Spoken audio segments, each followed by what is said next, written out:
welcome to a new video, and in today's video I'll be showing you how to do a black and white mandala.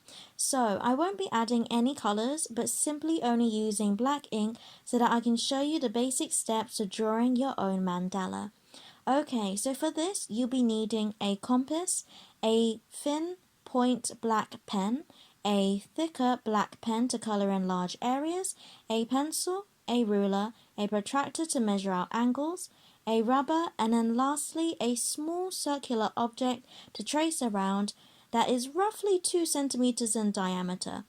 I'm using a mini glue stick for this mandala, but you can use a penny or whatever else you find. Right, so before we begin, I was explaining the process while filming me drawing this, but I later decided that it would be better to do a voiceover instead, so if you see some random hand movements and pointing, that's the reason why. Right, let's begin. So first of all, before we draw out our designs, we need to draw a guiding grid so that we can draw out our patterns as symmetrical as possible and to get that satisfying iconic mandala look.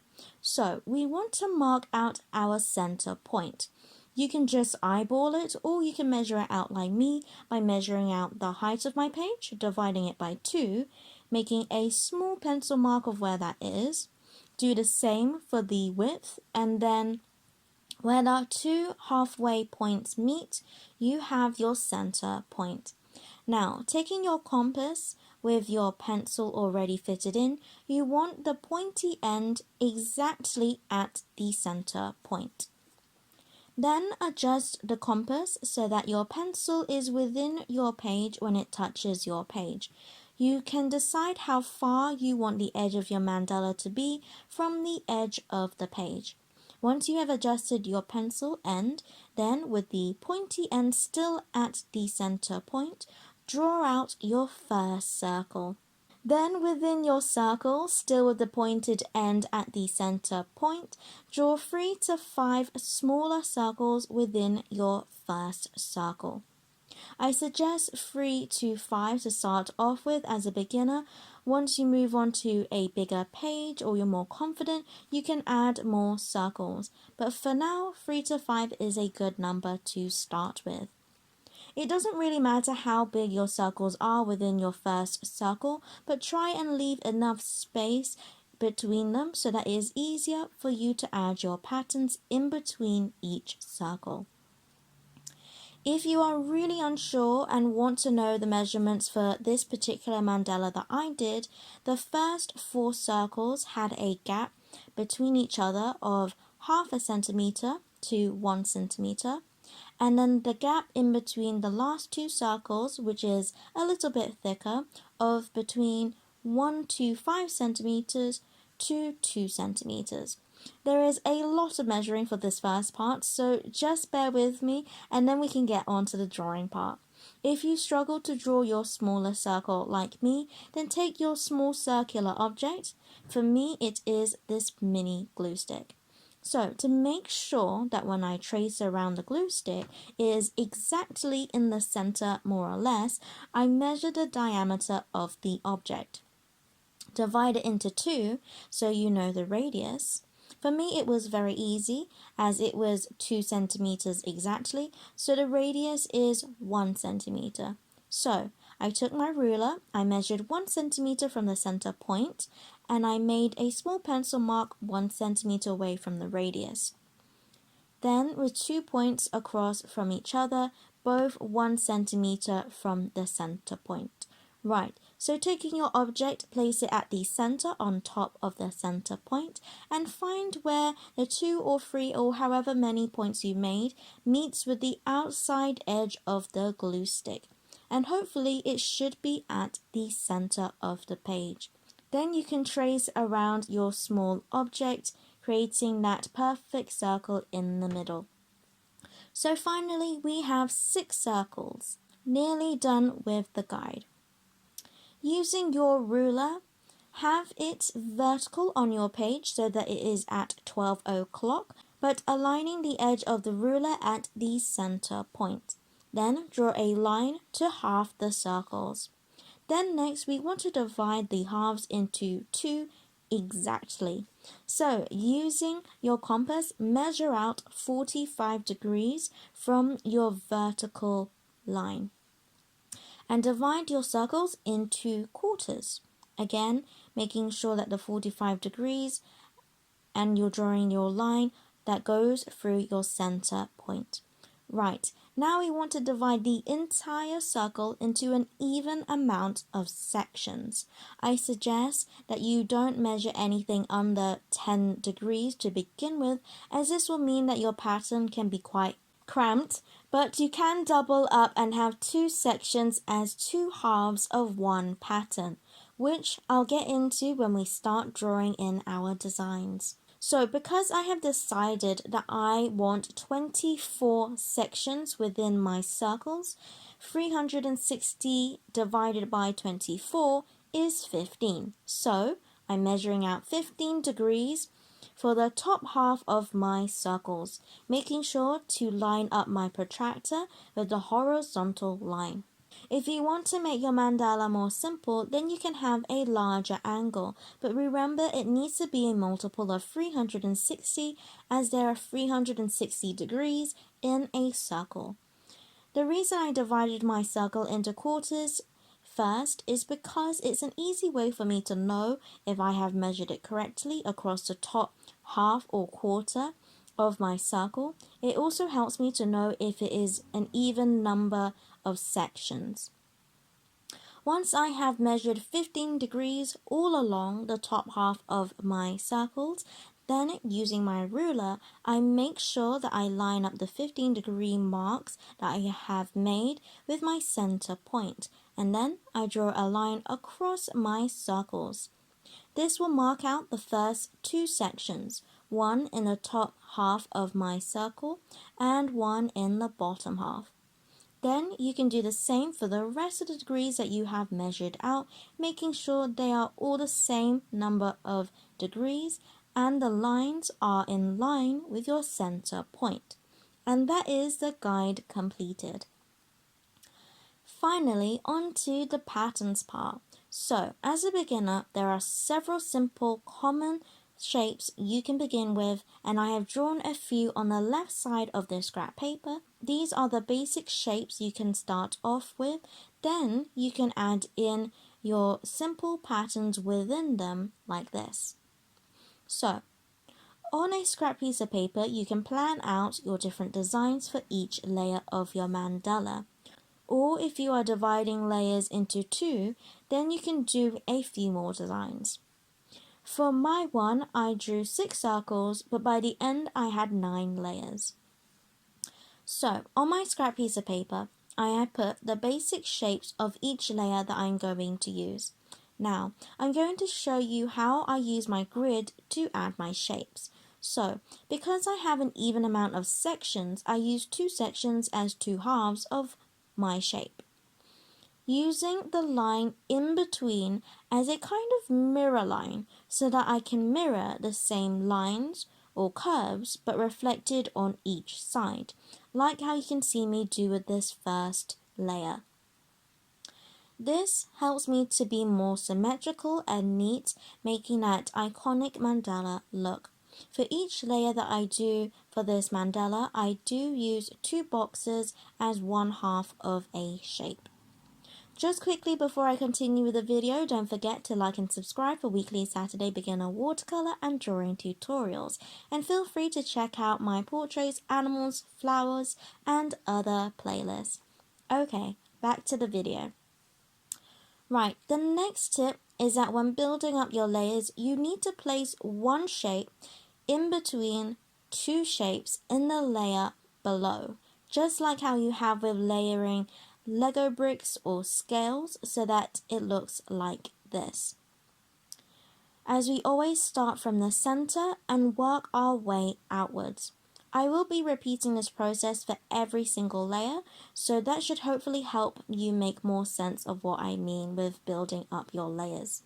I always start with the basic shape first, and then later on I add my simple pattern within it, whether it is dividing in half and adding lines in one half, or simply adding dots in a line. You just make it up as you go along to see what you like, which is why I always do the pencil sketch first to see if I like how it looks. I find that when adding patterns within your basic shapes, I always stick with straight lines or curved lines or circles to begin with. Another tip is that when you are drawing your shapes and patterns is to draw them at the same angle each time. So let's say, for example, you are drawing your pattern at the 12 o'clock position. When you move on to repeat the shape in the next section within the same layer, you should rotate your page so that when you draw the shape again at the 12 o'clock position. This will help you to be more consistent and your lines will be less wobbly. Of course, you don't have to do it in this way, but it will make it easier. I don't do it in this video because as I speed up the footage, it will be a swirling blur and it will be hard for you to see the process. My other tip is that when you are adding your patterns within your basic shapes, you want to decide your patterns with some thought. You want each layer to stand apart from the ones next to it to make sure there is enough negative space and you're not making each layer dense with patterns. So, for example, don't have 3 layers that are completely filled with lines. Maybe instead have it in alternate layers rather than 3 layers that are right next to each other. Of course, if you do really like lines, then by all means have multiple lines in each layer. However, bear in mind that based on the pattern, you won't have a lot of contrast unless you change how many lines you have within each layer. However, there is another way to create contrast. You will notice that at some point, or if you have already, I have 2 layers that both have lines. And I only later realized that it needed more contrast, and I'll tell you later a way to add contrast when we move on to fine lining and coloring in sections of black. Okay, so at this point you have sketched out all of your layers in pencil with your patterns. The next step is lining all your outlines. So for this, you want to be wary not to smudge your pen, as this will ruin the neat look that mandalas typically have. To avoid this, I do one section as a column and work my way around the circle, rather than doing each ring layer and working outwards. This will, however, might mean that you are less consistent, but unless you have a fast drying pen, you can do it in the way that I have. I'm very smudge prone, so I feel more confident doing it in this way. When lining, you want to make sure that your pen is fine enough for your patterns, especially your smallest circle in the center, which will be the hardest to go around, or if you have got intricate patterns. But you don't want your outline to be too thin, otherwise they won't stand out on your page. So bear this in mind before you get too excited about complex designs. If you do want complex designs, then I advise that you do your mandala bigger so that your lines can still be bold enough. The next thing is adding contrast, whether this is by adding a shadow gradient look with a fine pen or by coloring sections in with black. So, with the gradient shadow thing that I talked about, this can be used for layers that perhaps have the same amount of negative space. So for example, 2 layers that don't have any patterns within them and you want there to be contrast between them. Another example is that when I mentioned before where I have 2 layers that both have lots of lines. So to do the shadows, you want to make sure that it is between the 2 layers and it acts as a darker barrier between the two. To do this, I used a 0.5mm fine tip pen. Yours doesn't have to be this exact size, but it would be better if it is thinner than a pen that you outline your design with. Then, starting at the edge of one of the layers, gently add thin lines that flow to the direction of your basic shape. Then, closer to the edge, you want to make it more darker to create that gradient look. So to make it darker, you want to add short and more lines at the edge. You can see how I do it, and hopefully this will make it easier to understand. The other way to add contrast is coloring sections in black. So I suggest using a black brush pen to color in some of your sections, as this will make it easier to go in and out of the different shapes. But as long as it's a nice solid black that you can color in with, it doesn't really matter too much. Now, when deciding which bits to color in, this is linked to what I mentioned before about making sure that each layer stands apart. So don't color in too much black in each layer that are right next to each other.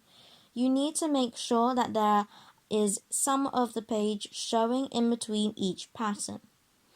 You can look at my mandala and other people's designs to give you a better idea of how much black you want to add in your design, as you won't be able to go back once you add pen to paper. You could color in sections lightly with pencil to give you a rough idea of what it would look like. And finally, when you've done with your grid, your sketching of the basic shapes and patterns, lining it and adding contrast, you can let it dry, rub out your pencil marks, and you are done. Thank you so much for watching. I hope that you have enjoyed today's drawing video. This was my second mandala that I have ever completed, so hopefully in the future I can add more tips as I do more mandalas. I really like drawing mandalas with the measuring and the repetitive steps, as I find it really relaxing. Hopefully this video taught you something and at the least made it a little less intimidating to do mandalas. I will be doing another video on how to do mandalas with lots of different bright colors, so if you like mandalas, then don't forget to look out for that video.